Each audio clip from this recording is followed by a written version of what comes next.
You ever try to catch smoke with your hands? The harder you grab, the faster it slips away. That's what chasing happiness feels like. You think it's right there, until it isn't. It's funny. We live in a world obsessed with feeling good. Do what makes you happy, they say. But no one tells you that the pursuit itself can be exhausting. Like running a marathon with no finish line. Every scroll, every ad, every self-help video whispers, "Be happier."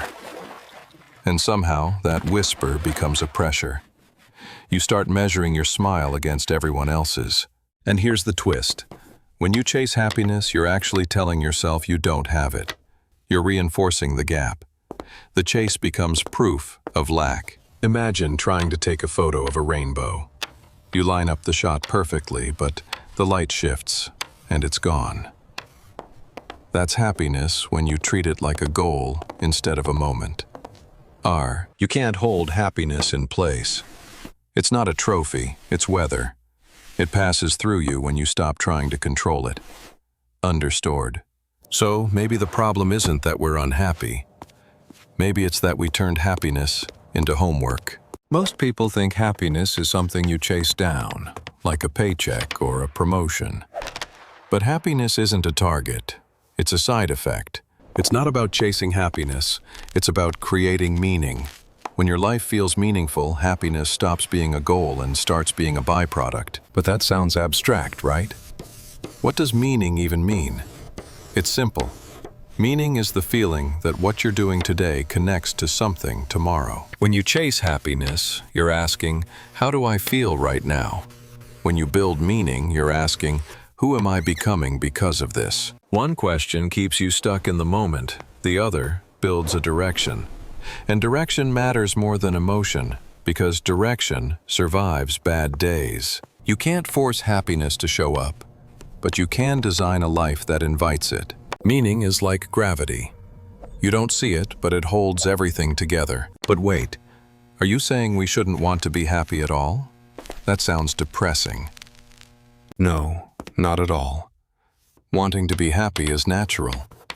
The problem starts when being happy turns into a scoreboard. You start comparing your life to other people's highlight reels, their vacations, their smiles, their filtered joy, and suddenly your ordinary Tuesday feels like failure. But isn't wanting more a good thing? Isn't ambition healthy? Of course it is. But ambition without awareness is just hunger. It never ends. The truth is, happiness can't be hunted like a prize deer. The more you chase it, the more it hides. Because you're making every moment a test. You don't enjoy your coffee, you analyze it. You don't walk, you track steps. You don't rest, you optimize. It's not that happiness disappears, it just suffocates under the pressure to perform. So, no, the goal isn't to stop wanting happiness. It's to stop demanding it to appear on command. Here's a weird fact. In a 2023 global survey, over 80% of people who described themselves as not happy enough already had stable jobs, families, and good health. So what went wrong? They weren't missing happiness, they were misdefining it. They treated it like a product they forgot to buy. When happiness becomes a checklist, money, love, success, you set yourself up for failure. Because the list never ends, and the finish line keeps moving. It's like running on a treadmill that speeds up every time you think you're close. You're sweating more but going nowhere. And the cruel part? The more privileged you are, the more you expect to feel happy all the time. So when you don't, it feels like a personal flaw. Sigh. That's not unhappiness. That's disappointment dressed as failure. We dream of a life with no bad days, but that's not life. That's anesthesia. So maybe chasing happiness isn't the problem. It's chasing the wrong version of it. Viktor Frankl was a psychiatrist who survived the Nazi concentration camps. He lost his family, his freedom, and everything that once made life worth living. But instead of collapsing, he started watching others. Some people gave up and died quickly. Others survived, even when everything was gone. He realized the difference wasn't strength or luck. It was meaning. The people who found purpose in their suffering, writing, helping, believing, had a reason to keep going. Frankl wrote later, "Happiness cannot be pursued. It must ensue. It's not a target. It's what follows when your life points towards something beyond yourself." He didn't find joy in pain. He found meaning in choice. Even in hell, he said, you can choose your attitude. That's power no one can take. His story doesn't tell us to romanticize suffering. It reminds us that purpose is stronger than comfort. Because meaning doesn't depend on what happens to you. It depends on what you decide to make of it. So maybe it's not about smiling more. It's about noticing more. Notice the way sunlight hits your coffee mug in the morning. Notice how silence feels when you finally stop scrolling. Notice the tiny spaces between things you rush through. Note, we think happiness is hiding in big achievements, but most of the time it's whispering in the background of ordinary moments. Pause for a second. How many times this week did you actually feel present? Not distracted, not waiting for something better, just here. That's the thing about happiness. It doesn't need volume. It needs attention. So take this as your sponsored moment by awareness.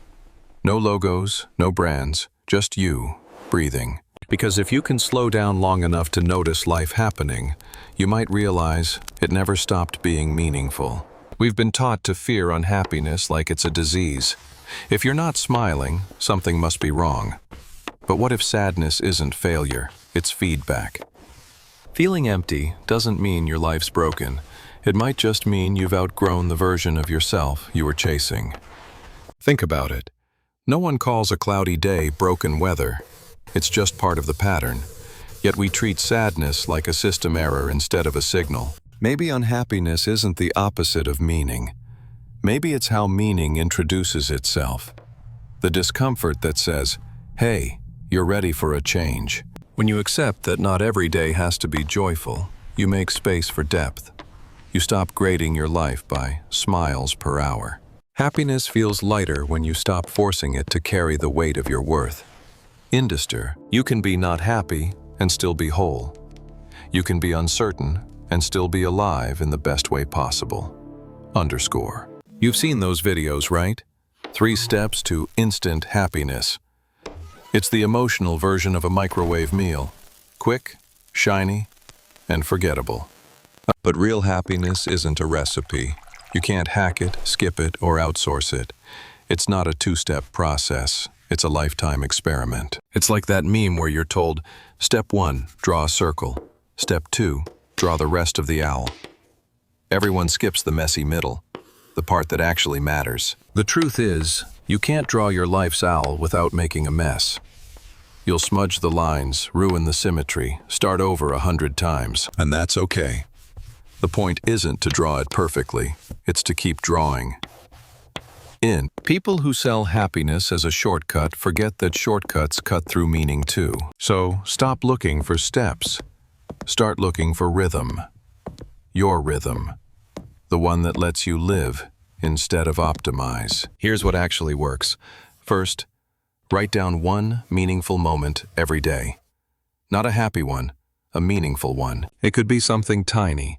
A hard conversation you didn't avoid. A task you finished even though no one noticed. A quiet moment where you felt grounded. When you start tracking meaning instead of mood, you notice that fulfillment sneaks in where joy used to hide. Underscore. Second, do one small thing that helps someone else. It doesn't have to be noble. Hold a door. Send a message. Offer patience when you don't have to. Helping others isn't about being selfless. It's about remembering you're connected, that you exist in a web of lives that make your own life make sense. You won't feel a dopamine rush every time. But meaning doesn't shout. It hums quietly in the background, steady and real. Those 2 habits don't make life easier, they make it truer. And that's better than happy.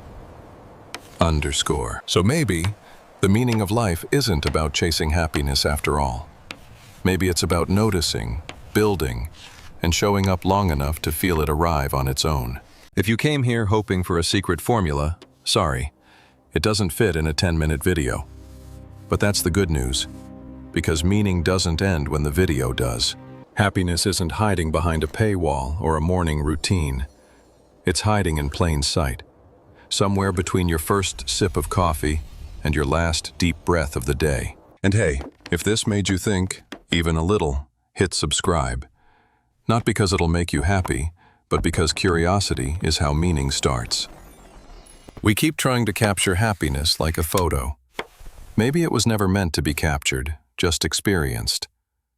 So take your time. Keep noticing. Keep asking questions. That's not just the meaning of life. It's the feeling of being alive. Let's get. Hope you litter. Weather's lost.